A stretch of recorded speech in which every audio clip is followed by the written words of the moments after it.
Good morning students. मैं बिंतो सिन्हा फिर हाजिर हूं रे ऑप्टिक्स का 6th वीडियो लेक्चर लेकर। पिछले वीडियो में हम लोग लास्ट जो पढ़े थे वो था effect of rotation of mirror and effect of rotation of incidence ray. इन दोनों के इफेक्ट के कारण रिफ्लेक्टेड रे पर क्या इफेक्ट आता है इसके बारे में हम लोग 5th लेक्चर में पढ़े हैं और 6th वीडियो लेक्चर में कुछ हम न्यूमेरिकल से शुरू करना चाह रहे हैं। अभी हम शुरुआत करेंगे एक न्यूमेरिकल से, फिर आगे हम कुछ टॉपिक पढ़ेंगे। आज एक बेसिक सा छोटा सा न्यूमेरिकल ले रहे हैं जिसमें कह रहा है कि एक लाइट रे 0.12 से इंसिडेंस हो रहा है, 0.12 से इंसिडेंस हो रहा है एक्स एक्सिस पे, और आफ्टर रिफ्लेक्शन पास कर रहा है 5.3 से। 1.2 पे इंसिडेंस हुआ और रिफ्लेक्ट करके किधर गया, 5.3 पर गया है। आपको बताना है कि ये पॉइंट क्या होगा जिस एक्सिस जो एक्स एक्सिस पे है, इस पॉइंट का कोऑर्डिनेट आपको बताना है कि क्या होगा। ये पूछ रहा है आपसे क्वेश्चन में कि 1.2 से आने वाला लाइट रे अगर रिफ्लेक्शन के बाद 5.3 से जाता है, कहां से रिफ्लेक्शन हो रहा है उसका, तो एक्स एक्सिस से रिफ्लेक्शन हो रहा है और आपसे पूछ रहा है कि ए का कोऑर्डिनेट क्या होगा। तो हम मान लेते हैं कि ए का कोऑर्डिनेट x0 है। क्लियर है? Is it clear? चलिए, तो हम लोग इसको सॉल्व कैसे करेंगे। कंडीशन वही लगेगा लॉ ऑफ रिफ्लेक्शन का। लॉ ऑफ रिफ्लेक्शन क्या कहता है? लॉ ऑफ रिफ्लेक्शन कहता है कि ये एंगल और ये एंगल आपस में इक्वल होगा। That is angle of incidence is always equal to the angle of reflection. ठीक है ना? कोई दिक्कत? ठीक, तो ये थीटा और ये थीटा इक्वल। अब जरा आप ध्यान से देखिए, तो हमारे पास दो लाइन है। एक लाइन है जो कि 1.2 को x0 से मिला रहा है और एक x0 को 5.3 से मिला रहा है। क्लियर है? ठीक है, तो दोनों लाइन का अगर देखा जाए तो उसका स्लोप हम निकाल सकते हैं इस थीटा को यूज करके, और अगर उसको इक्वेट कर दे तो हमको ये x का वैल्यू मिल जाएगा। स्लोप याद है आप लोगों को क्या होता है? क्या होता है स्लोप? तो स्लोप कहता है कि जो लाइन है उसने x के पॉजिटिव एक्सिस के साथ कितना एंगल बनाया है। ये बना रहा है एंगल आपका 90 माइनस थीटा। 90 माइनस थीटा इसका एंगल है और इसका एंगल कितना होगा, 90 प्लस थीटा।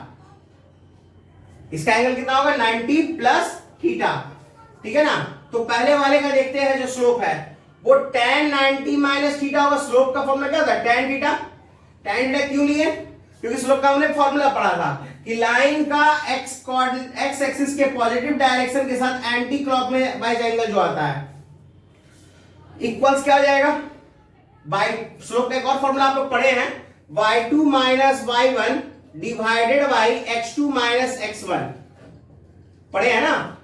तो कितना हो जाएगा, 3 minus 0 divided by 5 minus x। tan 90 minus theta क्या होता है, तो tan 90 माइनस थीटा आप लोग पढ़े वो cot थीटा होता है, 3/5 माइनस x। इक्वेशन 1 मान लेते हैं। अब लोग हम इसका निकालते हैं, तो इसके एंगल कितने हैं, 90 प्लस थीटा। तो अगेन क्या हो जाएगा, tan 90 प्लस थीटा इक्वल्स, इसका स्लोप निकालिए, तो x माइनस 0 सॉरी वो बाई 2 माइनस है ना, 0 minus 2 divided by x minus 1। tan 90 plus theta क्या होता है, tan 90 पहला प्लस थीटा, पहली बात तो 90 है तो चेंज करेगा जैसे यहां चेंज किया था, लेकिन सेकंड क्वाड्रेंट में tan निगेटिव होता है तो माइनस cot थीटा। यानी ओवरऑल कर सकते हैं कि cot थीटा का वैल्यू आ जाएगा 2/x माइनस 1। दोनों को इक्वेट कर लेते हैं इक्वेशन 1 एंड 2 को, तो यहां क्या हो जाएगा, दोनों को इक्वेट करेंगे तो 3/5 माइनस x इक्वल्स क्या हो जाएगा, 2/x माइनस 1। मल्टीप्लाई कर लेते हैं तो 3x माइनस 3 इक्वल्स क्या हो जाएगा, 10 माइनस 2x। क्लियर?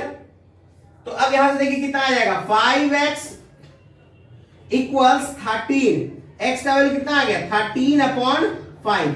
इसका मतलब ए का कोऑर्डिनेट कितना हो गया 13/5 0। ये है आपका क्वेश्चन का आंसर। तो ऐसा क्वेश्चन भी पूछा जा सकता है। ये कंडीशन कहां से यूज किया हम लोग, लॉ ऑफ रिफ्लेक्शन का ही कंडीशन यूज हुआ है जो हम लोग इसके पहले पढ़े भी हैं। नोट कर लीजिए इसको, नोट करिए तो इसको रब करेंगे।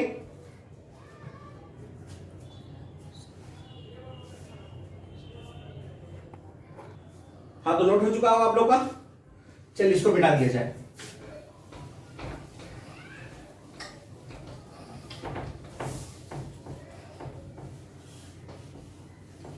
अब चलते हैं हम लोग टॉपिक पे आगे। देखिए अभी तक हम लोग जो टॉपिक पढ़े हैं उससे थोड़ा सा अब आगे कंटिन्यू करते हैं। जैसे अब एक टॉपिक आता है आप लोग में इसमें डेविएशन। डेविएशन एक टॉपिक आता है। डेविएशन जरा समझ लो क्या होता है। डेविएशन मतलब कि अपने पाथ से डेविएट होना। जैसे कि अगर मान लो तुम निकल रहे हो स्कूल के लिए, ऐसे बहुत सारे बच्चे होते हैं स्कूल के लिए निकले, बीच रास्ते में उनका कोई दोस्त मिल गया, चलो आज घुमाते हैं कहीं बाहर की ओर। तो वो क्या हुए, आ तो रहे थे स्कूल की तरफ लेकिन वो डेविएट कर गए।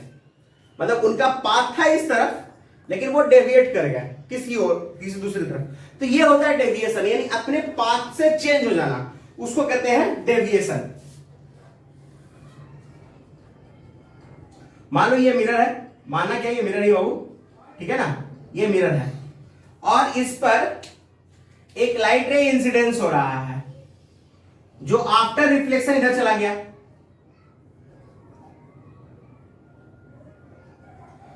ये इसका एंगल ऑफ इंसिडेंस और ये एंगल ऑफ रिफ्लेक्शन। अब मेरा ध्यान से समझो इसको, चलो इसको आई ही मान लेते हैं, आगे थीटा का काम आएगा कहीं, ठीक है। अब जरा यहां ध्यान से देखना हो, अगर ये मिरर यहां नहीं होता तो लाइट रे कुछ इस तरह जा रहा होता।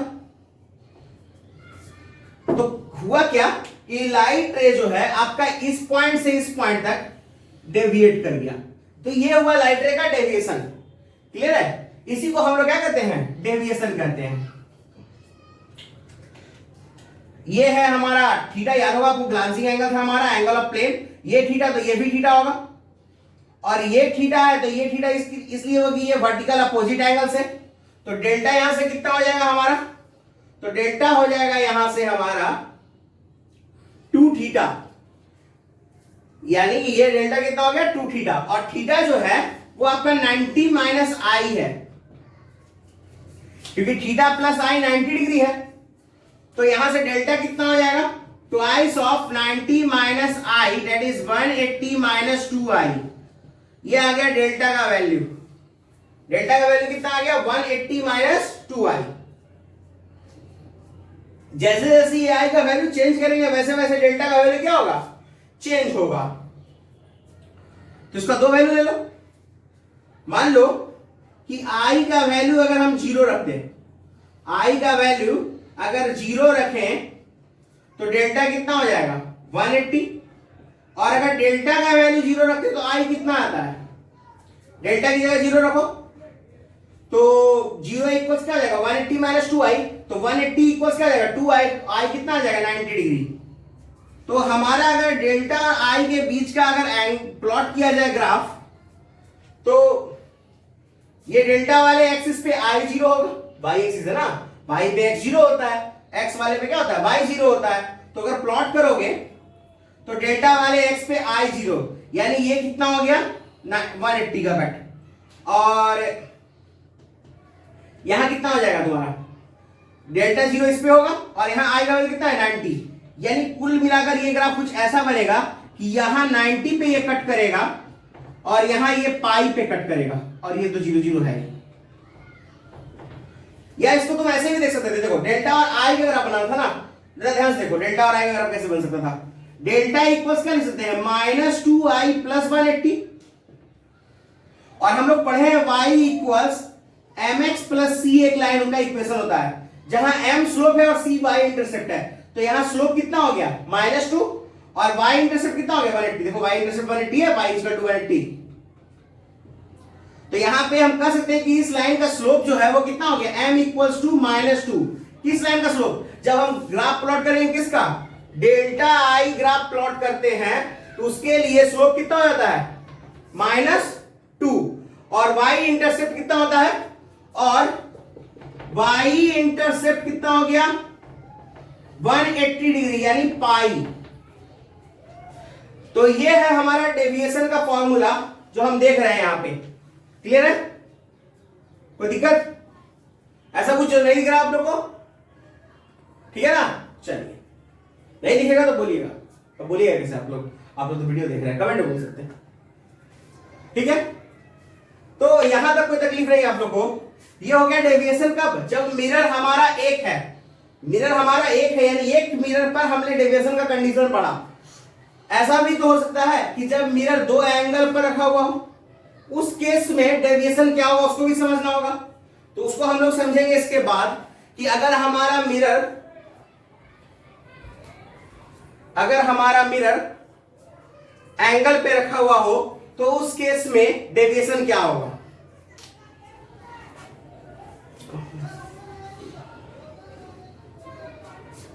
इसको बिठा देते हैं।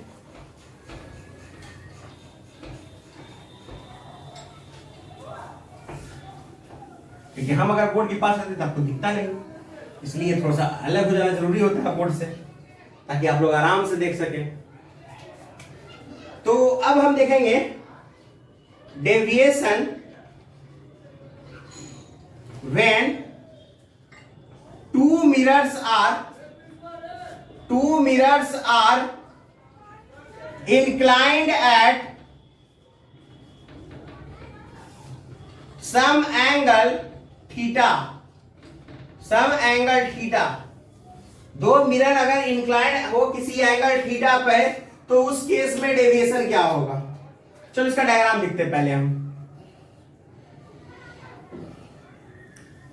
यहां दो मिरर है और दोनों के बीच का एंगल कितना है, थीटा है। ठीक है,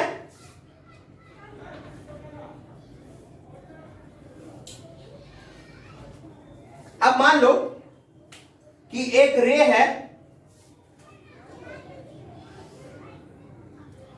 है जो यहां इंसिडेंस हुआ, इसके कारण यहां रिफ्लेक्शन हुआ। मान लेते हैं कि इसका जो एंगल ऑफ प्लेन है वो अल्फा है, या इसको हम लोग इससे भी निकाल सकते हैं। ठीक है, एंगल ऑफ इंसिडेंस से याद ही होगा आप लोग को। अब डेविएशन क्या हुआ पहले वो देखो। ये यहां से इधर जा रहा था तो डेविएशन ये हो गया इसका, जो कि कितना है, मान लेते हैं Δ1 है। क्लॉक या एंटी क्लॉक यहां से मिल जाएगा आपको। पीछे भी आप लोग देखे रहे थे थोड़ा सा, क्लॉक या क्लॉक पे बात नहीं किए थे, यहां पे देखते हैं।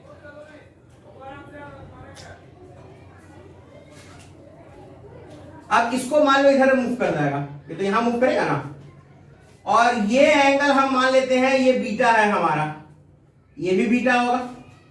ये रे तो ऐसे जा रही थी तो ये इसका डेविएशन हो गया Δ2। अब देखो Δ1 और Δ2 दोनों आपका क्या कौन से डायरेक्शन में है, क्लॉकवाइज डायरेक्शन में।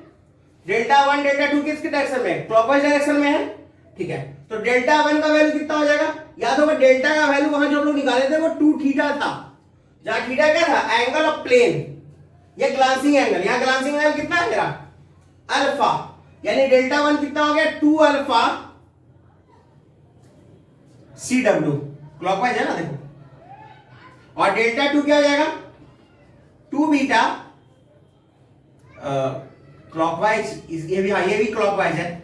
तो अब देखो दोनों सेम डायरेक्शन में है तो ऐड कर देना है इनको। तो ये भी क्लॉकवाइज है और ये भी क्लॉकवाइज, ये बीटा दिख रहा है ना, और ये क्लॉकवाइज है। तो हमारा टोटल डेविएशन डेल्टा क्या हो जाएगा, Δ1 प्लस Δ2। ऐड ही करेंगे, इसलिए ऐड करेंगे क्योंकि दोनों क्लॉकवाइज डायरेक्शन में है, यानी 2 अल्फा प्लस 2 बीटा, तो twice of alpha plus beta हो जाएगा। क्लियर है? तो अब देखिए इस ट्रायंगल में आप देख सकते हैं अल्फा प्लस बीटा और प्लस थीटा 180 डिग्री है। Alpha plus beta plus theta 180 है। देखिए alpha plus beta plus theta 180 degree है, तो अल्फा प्लस बीटा कितना हो जाएगा 180 डिग्री माइनस थीटा, यानी डेल्टा का वैल्यू आ जाएगा twice of 180 degree minus theta, यानी 360 डिग्री माइनस 2 थीटा। ये डेल्टा का वैल्यू आ गया किस डायरेक्शन में?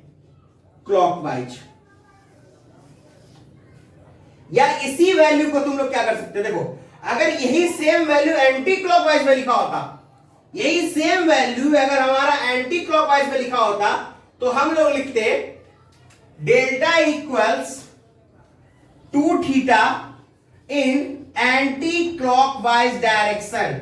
मतलब करना क्या होता है, क्लॉकवाइज डायरेक्शन वाले रिजल्ट को 360 से घटा दो।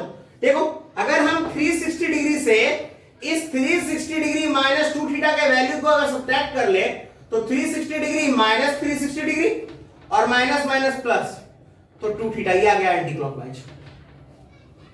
तो एंटी क्लॉकवाइज आपका 2 थीटा हो गया और क्लॉकवाइज क्या हो गया आपका 360 डिग्री माइनस 2 थीटा। ये कब होगा, ये केस कब हम लोग पढ़ेंगे? तो जब मेरा मिरर एक एंगल पर हो, जो एंगल थीटा है उस पर अगर रखा हुआ हो, तो उस केस में हम लोग इसको पढ़ते हैं। क्लियर है? कोई दिक्कत?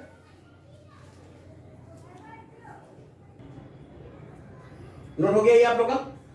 अब देखिए ध्यान से समझाऊंगा एक चीज को।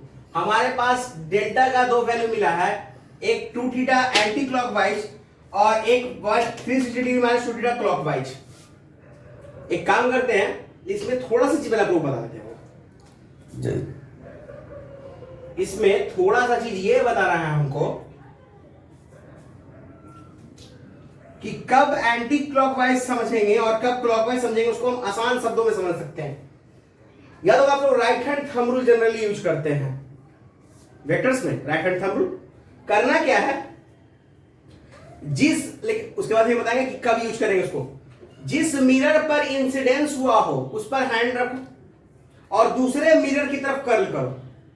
जिस मिरर पे हैंड मतलब इंसिडेंस हुआ उस पे हैंड रखो और कर्ल करो दूसरे मिरर की तरफ।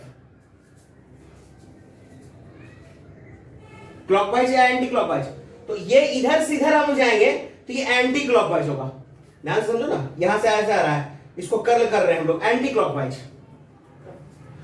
अरे ऐसे जा रहे हैं ना, और घड़ी की उल्टी दिशा में, तो एंटी क्लॉकवाइज आप जा रहे हो। और देखो एंटी क्लॉकवाइज में रिजल्ट कितना आया है 2 थीटा। याद रखना, वो जब भी दो रिफ्लेक्शन हो, दोनों मिरर पर दो रिफ्लेक्शन हो, उस केस में डेल्टा का वैल्यू हमेशा 2 थीटा होगा। इसको नोट करके लिख लेना, डेल्टा का वैल्यू हमेशा कितना होगा 2 थीटा होगा। ठीक है, दो रिफ्लेक्शन के लिए मैक्सिमम कितने रिफ्लेक्शन होना चाहिए 2।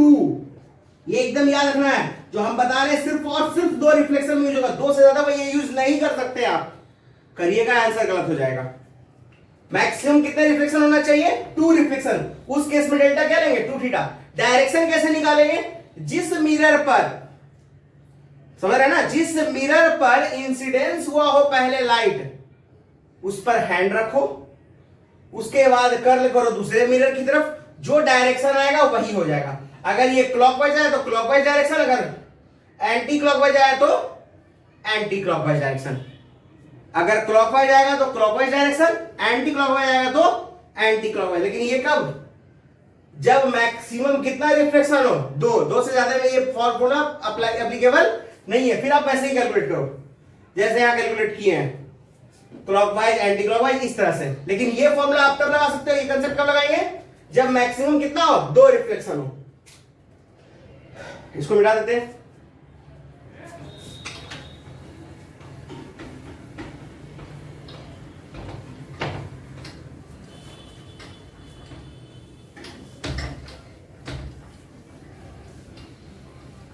इस पे क्वेश्चंस देख लो। मान लो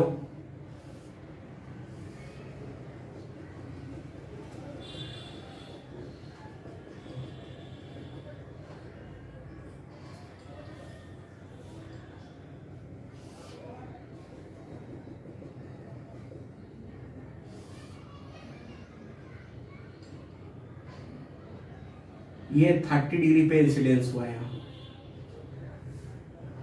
और ये मान लो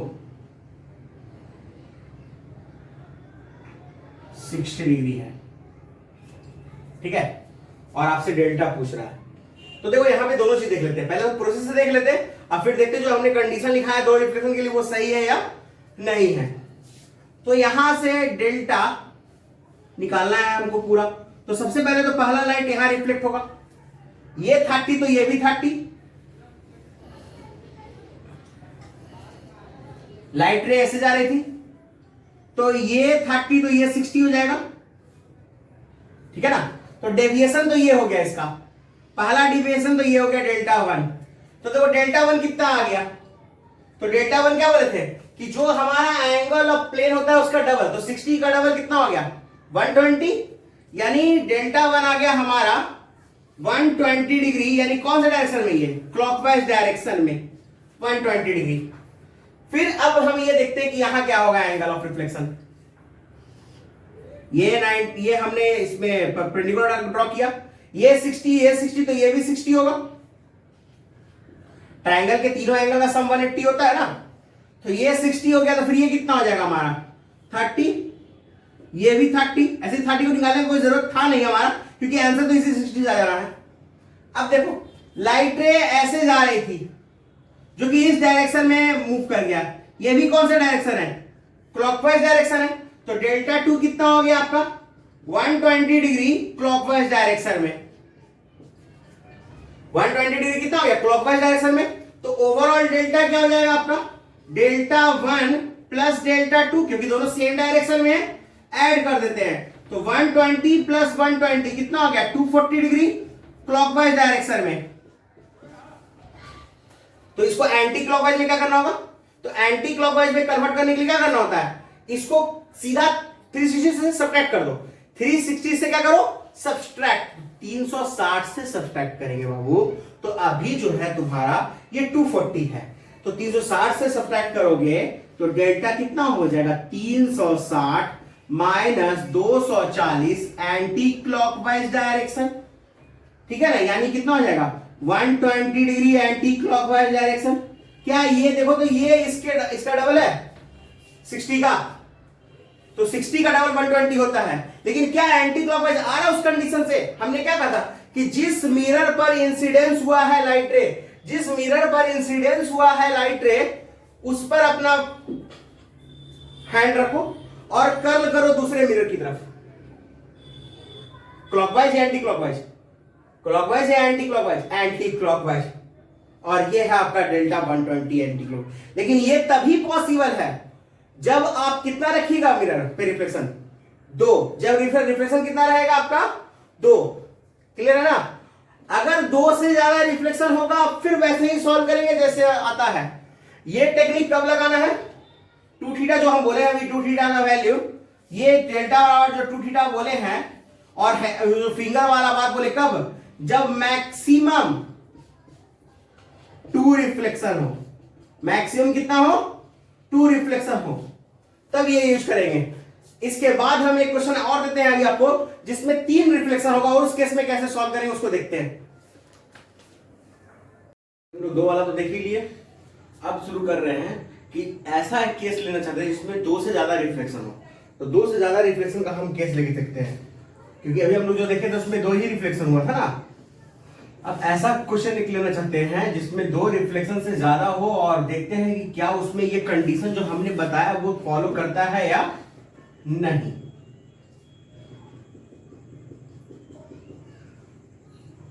तो देखो ये हमारा मिरर है 2, इनके बीच का एंगल है 40 डिग्री और एक रे ऐसे आ रहा है पैरेलल, तो ये भी 40 हो जाएगा। तो पहला तो डेविएशन हमको मिल गया, फिर भी हम निकाल लेते हैं ये 50 डिग्री क्योंकि 90 डिग्री नॉर्मल हमने दिया है, ठीक है ना। तो ये 50 रिफ्लेक्ट होगा,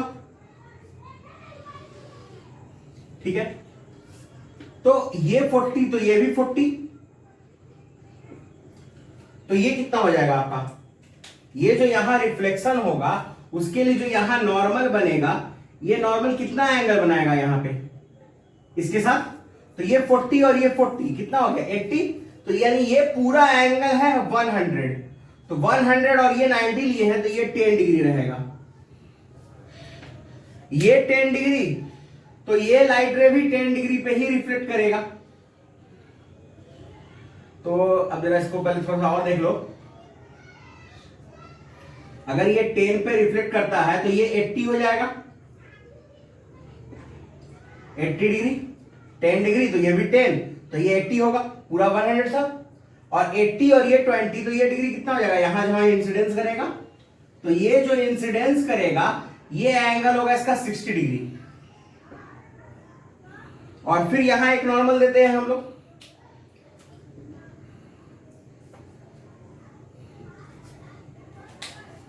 ये भी 10 है हमारा, ये एंगल भी कितना है हमारा 10 डिग्री ही है। अब जरा सोचो कि ये जो लाइट रे यहां से गया है ये 60 है, तो नॉर्मल के साथ यहां कितना एंगल बना होगा, तो नॉर्मल के साथ जो यहां एंगल बना होगा वो 30 डिग्री रहा होगा, और फिर यहां से रिफ्लेक्ट होगा ये 30 डिग्री पे ही। ये रिफ्लेक्ट कितने डिग्री पे होगा, 30 डिग्री पे, यानी ये एंगल भी कितना होगा 30 डिग्री होगा। ठीक है, ये 30 नहीं दिख रहा होगा तो इसको 30 को थोड़ा ठीक कर लेते हैं, और ये 10 नहीं दिख रहा होगा आप लोग को, इस 10 को ठीक कर लिया जाए, और इस 30 को भी थोड़ा ठीक कर लेते हैं हम लोग।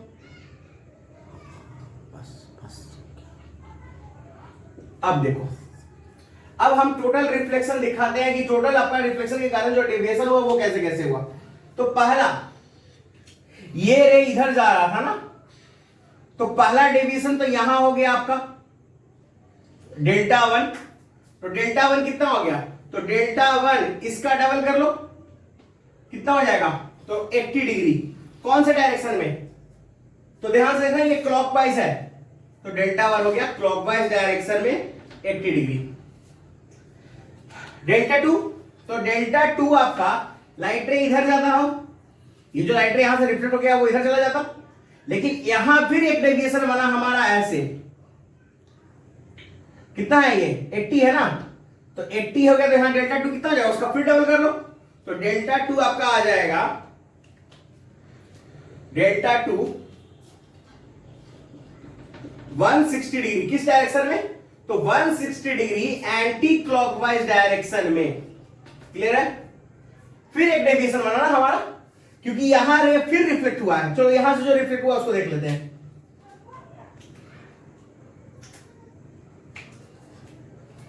तो ये लाइट रे ऐसे चला जाता, ठीक है, तो ये इसका डेविएशन होगा यहां से यहां तक Δ3, ये 60 है ना, तो ये 60, तो फिर यहां Δ3 कितना हो जाएगा 120 डिग्री, तो Δ3 हो जाएगा आपका 120 डिग्री, किस डायरेक्शन में, तो Δ3 भी आपका एंटी क्लॉकवाइज डायरेक्शन में है। तो ओवरऑल डेविएशन कितना हो गया, ओवरऑल डेविएशन हो जाएगा Δ1 प्लस Δ2 प्लस Δ3, दोनों एंटी क्लॉकवाइज है तो ये ऐड हो जाएगा, क्योंकि ये पॉजिटिव लेते हैं हम लोग, आप लोग पढ़े भी हैं और एंगल्स में पढ़े हैं, क्लॉकवाइज को फिर क्या ले लेंगे निगेटिव, तो रिजल्ट कितना हो जाएगा 160 प्लस 120 माइनस 80, रिजल्ट आएगा कितना 200। अब आप टू रिफ्लेक्शन के बाद आफ्टर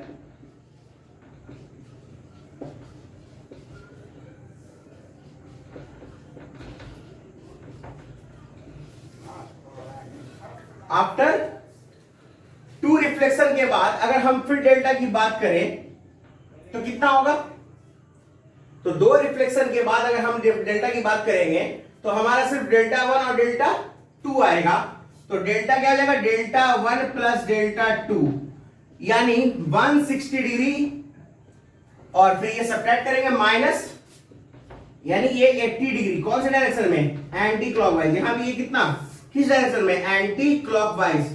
देख लो एंटी क्लॉकवाइज सेट को भी कर रहा है, इस पर इंसिडेंस किया है हमारा इस सरफेस पे ना, और इस सरफेस से इसका एंगल बना, कौन सा डायरेक्शन में आ रहा है, एंटी क्लॉकवाइज डायरेक्शन। बोले भी थे कि हम लोग 2 थीटा लेंगे, यानी 40 का डबल कितना 80 डिग्री एंटी क्लॉकवाइज। क्लियर है, कोई दिक्कत, ठीक है, इसको नोट करो जल्दी से।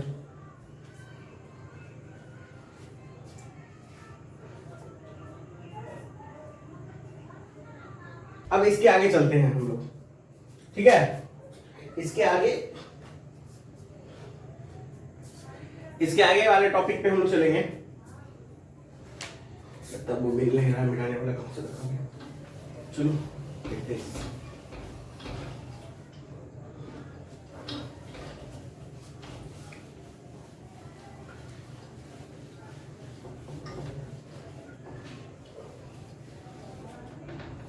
तो हम लोग डेविएशंस के बारे में पढ़ लिए, ठीक है। और डेविएशन में हम लोग ये देखें कि जो हमने यहां पे पढ़ा था वो क्या था, दो रिफ्लेक्शन है, फॉर्मूला आराम से लगा सकते हैं, delta equal to theta. Mirror पे हैंड रखना है, कर्ल करना है दूसरे मिरर की तरफ, मिरर के किस पे हैंड रखेंगे, जिस मिरर पर लाइट रे इंसिडेंस किया हो, क्लियर है। और दो रिफ्लेक्शन के बाद हमेशा डेल्टा का फॉर्मूला क्या लगेगा, 2θ। लेकिन अगर दो से ज्यादा रिफ्लेक्शन, जैसे 3 रिफ्लेक्शन यहां हो रहा था, तो इस 3 वाले केस में हम ऐसा नहीं करेंगे। कभी कभी ऐसा क्वेश्चन बोल देता है कि 3 रिफ्लेक्शन के बाद आप हमको एंगल बना के दिखाओ, डेविएशन क्या होगा, तो उस केस में आप 2θ लगाइएगा, आपका गलत आ जाएगा, ठीक है, इसको याद रखिएगा। अब इसके आगे चलते हैं।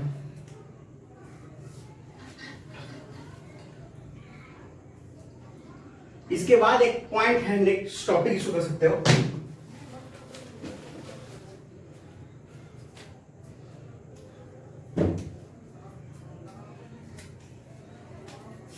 मिनिमम हाइट ऑफ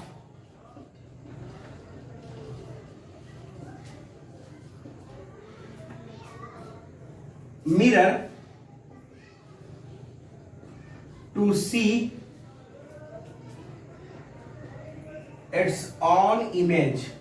खुद का अगर पूरी तस्वीर देखना चाहते हो तो कितना हाइट का मिरर लिया जाए, मतलब मिनिमम हाइट बताना है किसका, मिरर का, ठीक है ना। To see its own image, अपना खुद का इमेज देखना हो। चलो इसको देखते हैं, कैसे इसको समझते हैं। पहले मान लो एक मिरर है, ठीक है, और पीछे बनाते हैं, कैलकुलेशन नहीं है।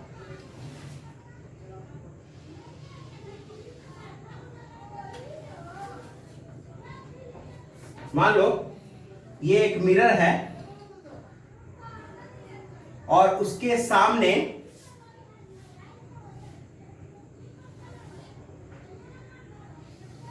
एक ऑब्जेक्ट रखा हुआ है जिसका इमेज हमको इस मिरर में देखना है, ठीक है।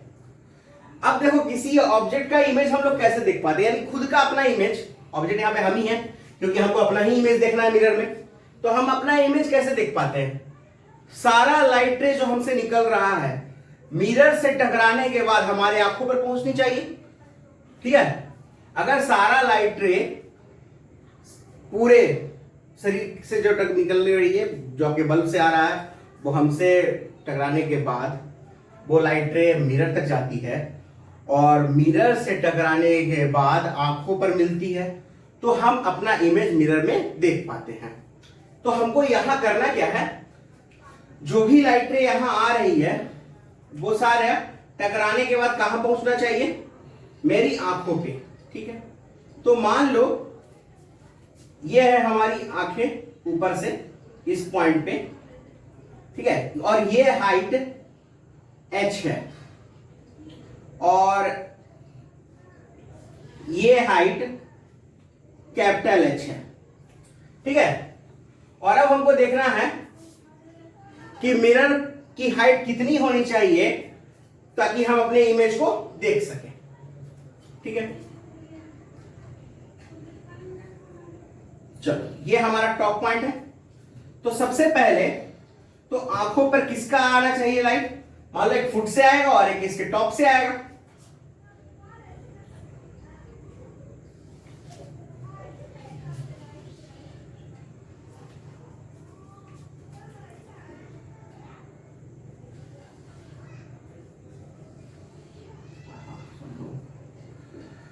ये थोड़ा सा प्लस हो गया।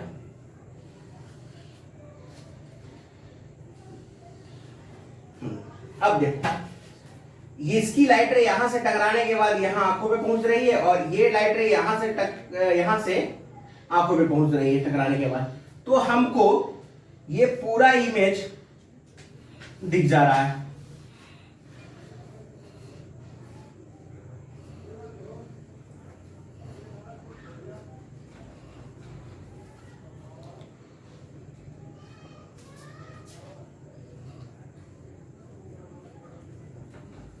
ठीक है, तो थोड़ा सा डायग्राम थोड़ा अलग बन गया।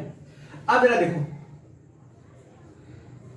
ध्यान से, ये एंगल थीटा, तो ये भी एंगल थीटा होगा लॉ ऑफ रिफ्लेक्शन से, तो उस हिसाब से ये साइड और ये साइड इक्वल होना चाहिए, ठीक है ना। तो इक्वल होगा तो ये पूरा h है, तो ये कितना हो जाएगा h/2, और ये भी कितना हो जाएगा h/2, यानी ये रिजल्ट होगा h/2 और ये भी कितना होगा h/2। फिर वैसे ही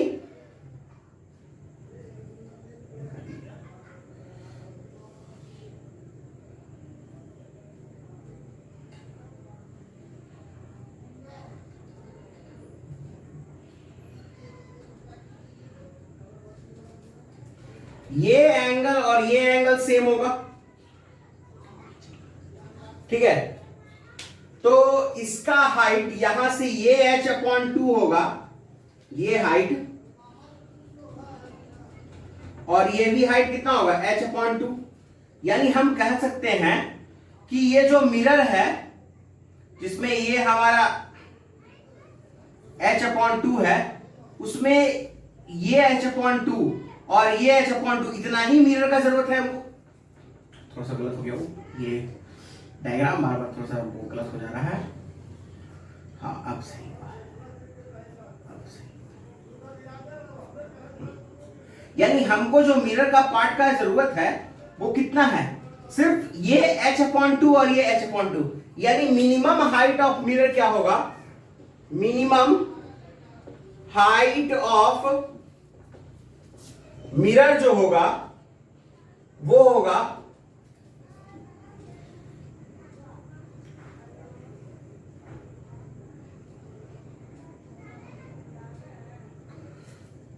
h/2 plus h/2, that is h plus h/2। ये मिनिमम हाइट ऑफ मिरर हो जाएगा। क्लियर है। तो मिनिमम हाइट ऑफ मिरर जो है वो कह सकते हैं कि मिनिमम हाइट ऑफ मिरर जो आया है वो हाफ है किसका, half of the height of man, ठीक है। आदमी के हाइट का क्या होगा, हाफ। लेकिन बॉटम से कितने हाइट पे होना चाहिए मिरर, ये भी तो जानना होगा। बॉटम से कितने हाइट पे, h/2 हाइट पे, and it is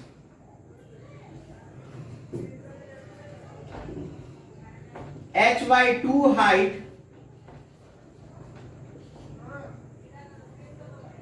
above from the surface। Half of the height of the man होगा, और h/2 हाइट क्या होगा, फ्रॉम द सरफेस। सरफेस से कितना हाइट ऊपर, h/2 हाइट ऊपर होगा, यहां तक हाइट ऊपर। और ये h है क्या, तो I से फुट के बीच का डिस्टेंस। कोई पूछे h है क्या, तो distance between I and foot. अब बताओ I और फुट के बीच का डिस्टेंस ऑलमोस्ट टॉप का कह सकते हैं, क्योंकि ये h बहुत छोटा है।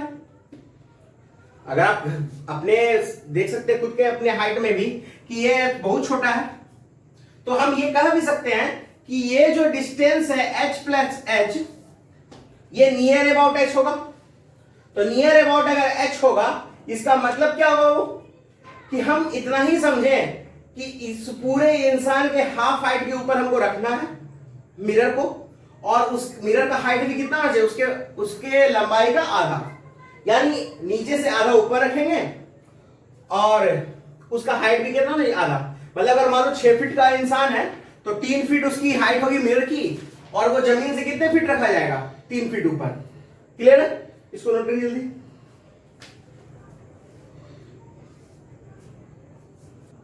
इसका पॉइंट दिखा देते हैं हम लोग, इसको तो नोट कर ही चुके हैं आप लोग।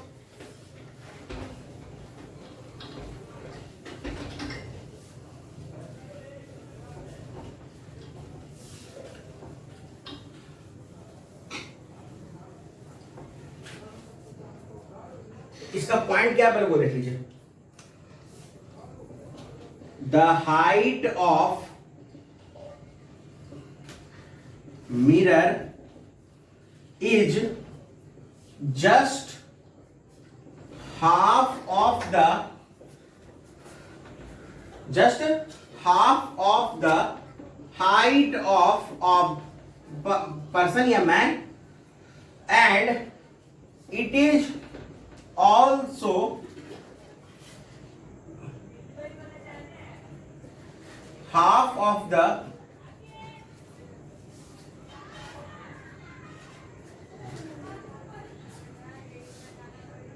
above the surface to a height equal to the half of man। क्योंकि h बहुत छोटा होता है, छोटा h जो है, कारण क्या है कि छोटा h क्या है, बहुत छोटा है किसके रिस्पेक्ट में, h के रिस्पेक्ट में, इसलिए इसको हम लोग निग्लिजिबल मान के चल सकते हैं उस छोटे h/2 को।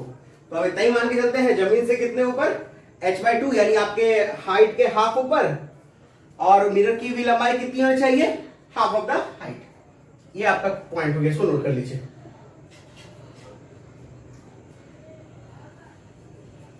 ठीक है, अब जरा इस पे क्वेश्चन देखते हैं।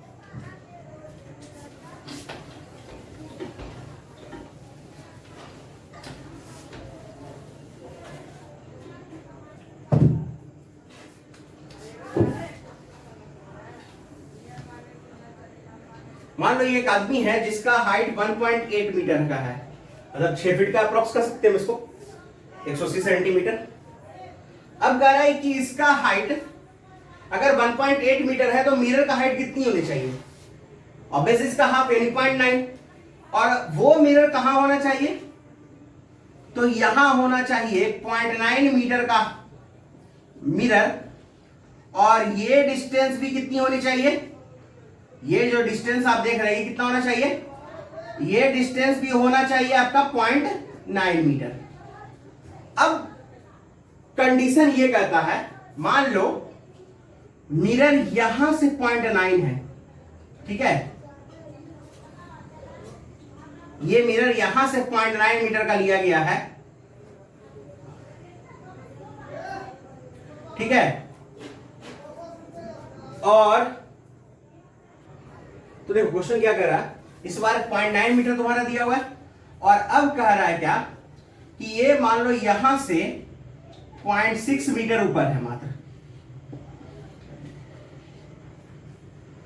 तो ये बच गया हमारा कितना बता दो, तो ये हमारा बच गया 0.3 मीटर। अब पूछ रहा है कि कितना इमेज हमको खुद का दिखेगा, कितना इमेज हमको खुद का दिखेगा, तो बनना तो पूरा है, बनेगा इसका पूरा इमेज वर्क, क्योंकि हम लोग याद होगा हम ऐसा एक क्वेश्चन देखे थे जिसमें क्वेश्चन क्या देखे थे वो समझाए थे सिर्फ हमने, कि अगर मान लो ये मिरर है और यहां ऑब्जेक्ट ओ रखा हुआ है, जिसका इमेज यहां हमको दिखता है आई, तो ये मिरर के पोजीशन पर नहीं करता है। यानी कहने का मतलब क्या हुआ कि इस ओ का आई में का जो ओ का इमेज जहां यहां आई में बन रहा है वो इसके पोजीशन पर डिपेंड नहीं कर रहा है। यानी ये मिरर इतना ही छोटा है, लेकिन इसमें इस पूरे का इमेज बन रहा होगा, हमको क्या दिखेगा ये तो मैटर करता है ना, वो हमको क्या दिखेगा, चलो देखते हैं। तो ये लेंथ है 0.9,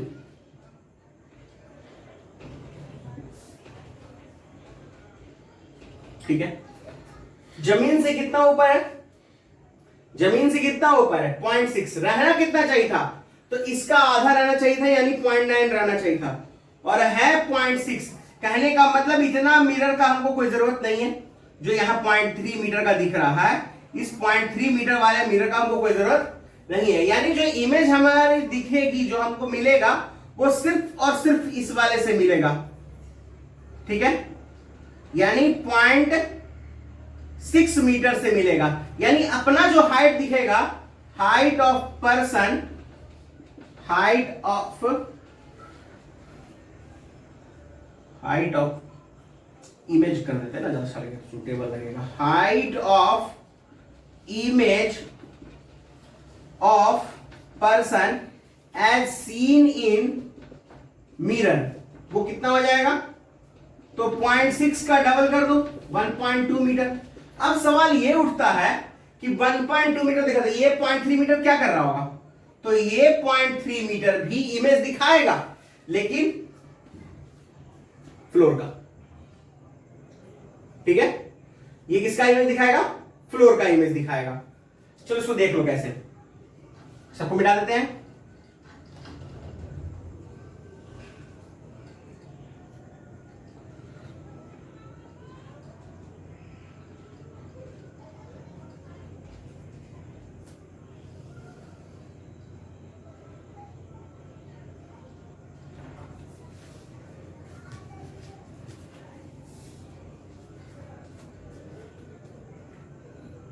ये मान लो मिरर ही है हमारा, ठीक है, और एक लाइट रे यहां से आ रही होगी इसके पास, टॉप से इसके, ठीक है, टॉप से जो लाइट रे आ रही होगी वो कुछ यहां से आ रही होगी, और ये जो लाइट रे वो यहां से आ रही होगी।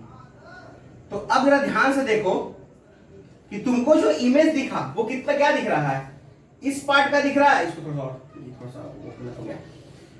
तुमको जो इमेज दिख रहा है वो क्या दिख रहा है? तुमको इस पार्ट का इमेज दिख रहा है और इसका दिख रहा है। तो ये तुमको जो दिखा है ये है 1.2 मीटर उस व्यक्ति का, ठीक है, और बाकी जो ये है ये 0.6 मीटर किसका दिख रहा है? तुमको फ्लोर का इमेज दिखेगा। समझे बात को? तो मिरर तो पूरा अपना काम कर ही रहा है, लेकिन उस मिरर में हमको पूरा अपना इमेज नहीं दिख पाया। हमको जो अपना इमेज दिखा वो सिर्फ कितना दिखा? 1.2 मीटर। कैसे निकाले?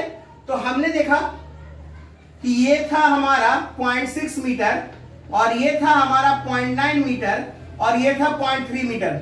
हमसे कहा गया था कि अर्थ से, यानी जो सरफेस से हाफ ऑफ द ऊपर होना चाहिए, हाफ ऑफ हाइट ऊपर होना चाहिए। तो हाफ तो नहीं दिख रहा है ना आपको, तो हाफ तो यहां होता है मेरा 0.9, तो ये 0.3 मीटर जो है वो बेकार का हो गया हमारे लिए। उस बेकार वाले में कोई 0.6 फ्लोर दिख गया। क्लियर है? कोई दिक्कत है? यहां तक इसको नोट कर लो, समझ गए? इसको नोट करो जल्दी।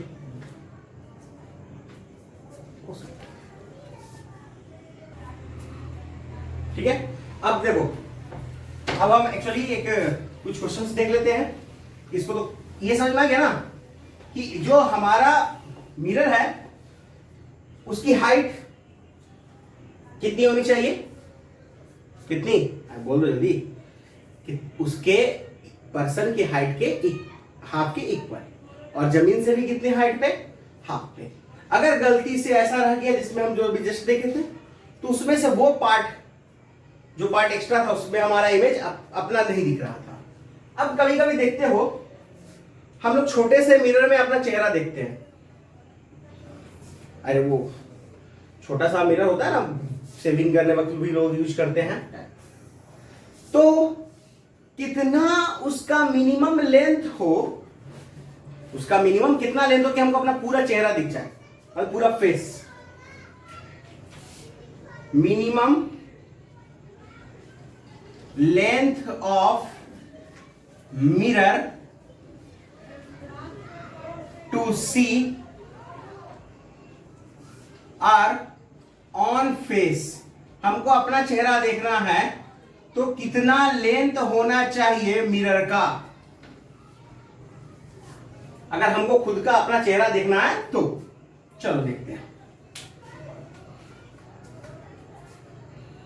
खुद का चेहरा देखना मतलब कि इस पॉइंट से इस पॉइंट तक, मतलब दोनों कान के बीच का डिस्टेंस देखना होगा हमको।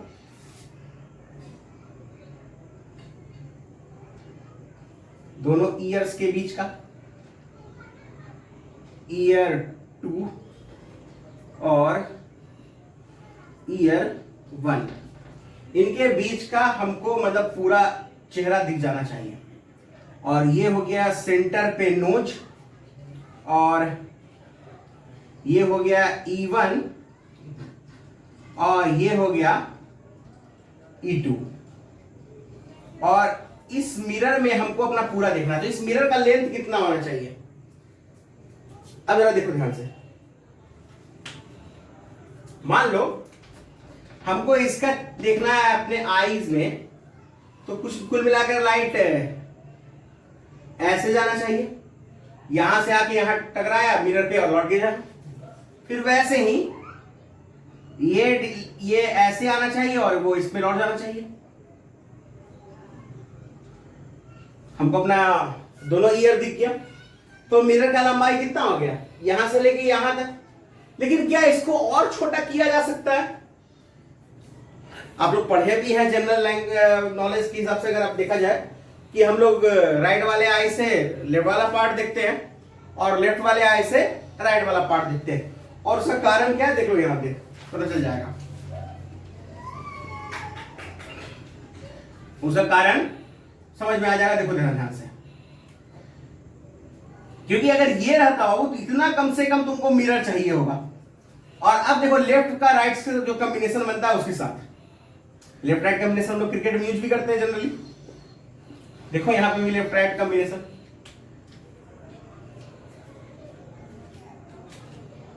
इसका इमेज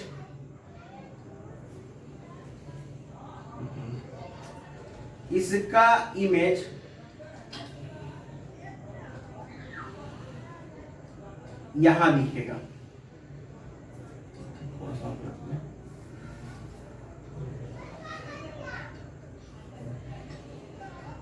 इसका इमेज यहां दिखेगा। देखो इस वाले ईयर का सेकंड वाले में, फर्स्ट वाले ईयर का सेकंड वाले आई में, वैसे ही सेकंड वाले ईयर का फर्स्ट वाले आई में दिखेगा आपका इमेज।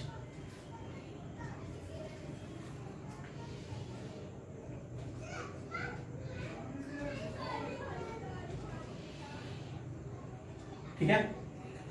अब मान लो इन दोनों के बीच का, ईयर के बीच का जो डिस्टेंस है वो कैपिटल डी है, दोनों ईयर के बीच का डिस्टेंस, और दोनों आईज के बीच का डिस्टेंस जो है वो स्मॉल डी है। अब बताना है कि ये जो मिरर है हमारा वो कितना होना चाहिए, एटलीस्ट मिनिमम कितना होना चाहिए। ये मिरर इतना बड़ा भी मिरर रहेगा छोटा सा तो हम ये पूरा का पूरा अपना चेहरा देख सकेंगे। कारण वही है कि राइट वाले में लेफ्ट का दिखता है और लेफ्ट वाले में राइट का। तो बहुत सिंपल है, देखो ध्यान से, ये सेंटर है ना, तो ये डिस्टेंस कितना हो जाएगा, d/2, और ये डिस्टेंस कितना हो जाएगा, d/2। तो ये डिस्टेंस कितना हो जाएगा, d-d/2, और ये दोनों लाइन पैरेलल है तो इसका मतलब ये डिस्टेंस और ये डिस्टेंस सेम है। यानी कहने का मतलब length of mirror, minimum length of mirror कितना होना चाहिए, d-d/2 to see our face. हमको अपना चेहरा देखने के लिए मिनिमम लेंथ कितना होना चाहिए, d-d/2। d-d/2 अगर हमारा लेंथ ऑफ मिरर रहेगा तो हम लोग अपना चेहरा आराम से देख सकते हैं। देखते हैं छोटा छोटा में, और वो मेकअप बॉक्स में जो छोटा छोटा मिरर रहता है उसमें दिख जाता है चेहरा, जो लोग देखते हैं उनको पता चल जाएगा।